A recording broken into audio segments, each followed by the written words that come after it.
ఒకానొక సందర్భంలో వైకాపా ప్రభుత్వ హయాంలో వైకాపా సానుభూతి పరులు అమరావతిని శ్మశానమని, వేశ్యల రాజధాని అని, అమరావతికి మంచి చరిత్ర లేదన్నట్లుగా ఆంధ్రుల ఆత్మగౌరవాన్ని కించపరిచారు అధ్యక్ష.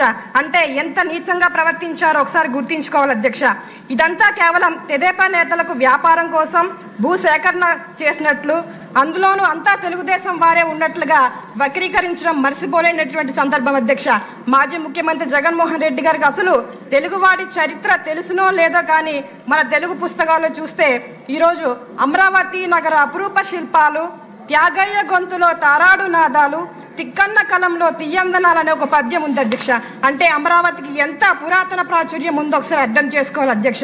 రాష్ట్రాన్ని రావణ కాష్టం చేసి అభివృద్ధిని మంటలో కలిపిన రాష్ట్రాన్ని ప్రస్తుత గౌరవ ముఖ్యమంత్రి నారా చంద్రబాబు నాయుడు గారు దూరదృష్టి గల, అనుభవం గల ఆయన మరలా అమరావతిని శాశ్వత స్థిరమైన రాజధానిగా కేంద్రం అనుమతి కోసం తీర్మానం చేయడం ఆంధ్రుల చిరకాల వాంఛ తీరినట్లుగా ఉంది అధ్యక్ష. ఇదిలా ఉంటే అప్పటికే మాజీ ముఖ్యమంత్రి జగన్మోహన్ రెడ్డి అండ్ కోబ్యాచ్ తీర్మానాన్ని తీవ్రంగా విమర్శించడం, వెరితనంగా భావించడం మంచిది కాదు అధ్యక్ష. మరలా ఇప్పుడు అమరావతి రాజధానికి వ్యతిరేకం కాదని, అందులో అవినీతికి మాత్రమే వ్యతిరేకమని వైకాపా సభ్యుల యొక్క ద్వంద్వ వైఖరిని చూడడం మనం చూస్తున్నాం అధ్యక్ష.